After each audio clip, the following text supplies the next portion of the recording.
ആത്മാർത്ഥമായ പ്രണയം എന്ന് പറയുന്നത് ഒരു ലഹരിയാണ്, മധുരമുള്ള ഒരു ലഹരി.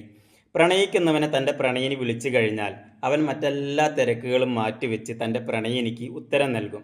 പ്രണയിനിയെ അന്വേഷിച്ചു കൊണ്ട് നടക്കുമ്പോൾ അല്ലെങ്കിൽ പ്രണയിനിയെ കണ്ടു കഴിഞ്ഞാൽ അവൻ പരിസരം മറക്കും, മറ്റൊന്നും അവൻ്റെ ശ്രദ്ധയിലുണ്ടാവില്ല. അവൻ്റെ കണ്ണും മനസ്സുമൊക്കെ അവൻ്റെ പ്രേമഭാജനത്തിൽ മാത്രമായിരിക്കും.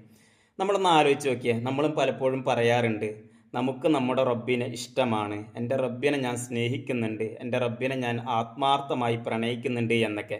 എന്നിട്ട് പലപ്പോഴും നമ്മുടെ റബ്ബ് നമ്മെ നിസ്കാരത്തിലേക്ക് വിളിക്കുമ്പോൾ അല്ലെങ്കിൽ നന്മകളിലേക്ക് നമ്മെ ക്ഷണിക്കുമ്പോൾ, നമ്മെ വിളിക്കുമ്പോൾ നമ്മൾ പലപ്പോഴും ആ വിളിക്ക് ഉത്തരം നൽകാൻ വൈകുന്നുണ്ട്, അല്ലെങ്കിൽ മനഃപൂർവ്വം ആ വിളി കേൾക്കാതെ നമ്മൾ തിരിഞ്ഞ് നടക്കാറുമുണ്ട്.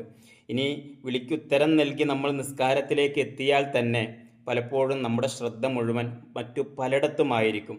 ഒന്നുകിൽ നിസ്കരിക്കുന്നതിന് നേരെ മുമ്പിലുള്ള ചുമരിൽ, അല്ലെങ്കിൽ മുമ്പിൽ നിൽക്കുന്ന ആളുടെ ഷർട്ടിൽ, അല്ലെങ്കിൽ അയാളെക്കുറിച്ച്, അല്ലെങ്കിൽ താഴെയുള്ള മുസല്ലയുടെ കളറിലോ അതിൻ്റെ ചിത്രങ്ങളിലൊക്കെ ആയിരിക്കും.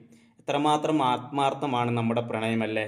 നിങ്ങൾ കേട്ടിട്ടില്ലേ ലൈല മജ്നൂൻ കഥയിലെ മജ്നൂനാകുന്ന കൈസിൻ്റെ ഒരു കഥ? വളരെ രസകരമായൊരു കഥ.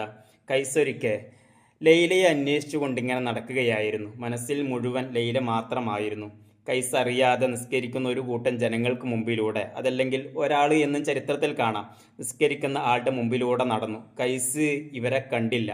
അങ്ങനെ കൈസ് മടങ്ങി വരുന്ന സമയമായപ്പോഴേക്കും ഈ നിസ്കരിക്കുന്നവരുടെ നിസ്കാരം കഴിഞ്ഞിട്ടുണ്ടായിരുന്നു. അവർ കൈസിനെ തടഞ്ഞു നിർത്തി ചോദിച്ചു, അല്ല കൈസെ, അല്ല മജ്നൂനെ, നീ ഇവിടെ നിസ്കരിക്കുന്ന ജനങ്ങളെ കണ്ടില്ലേ? നീ ലൈല എന്നും വിളിച്ച് ഞങ്ങളുടെ മുമ്പിലൂടെ നടന്നു പോയല്ലോ.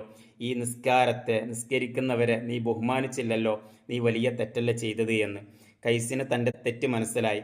കുറച്ചു നേരം നിശബ്ദനായതിനു ശേഷം കൈസ് അവരോട് ഇങ്ങനെ പറഞ്ഞത്രേ, ലൈലയോടുള്ള ആത്മാർത്ഥമായ പ്രണയം കാരണം എനിക്ക് നിങ്ങളെ കാണാൻ വേണ്ടി കഴിഞ്ഞില്ല. മനഃപൂർവ്വമല്ല ഞാൻ നിങ്ങളുടെ മുമ്പിലൂടെ നടന്നത്.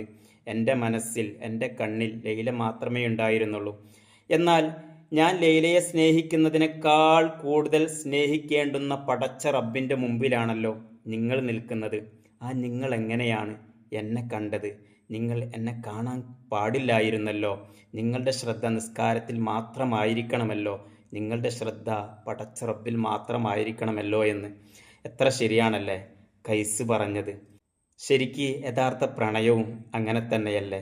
പ്രണയഭാജനത്തിൻ്റെ മുമ്പിലാകുമ്പോൾ മറ്റൊന്നും കാണാനും കേൾക്കാനും നമുക്ക് കഴിയില്ലല്ലോ.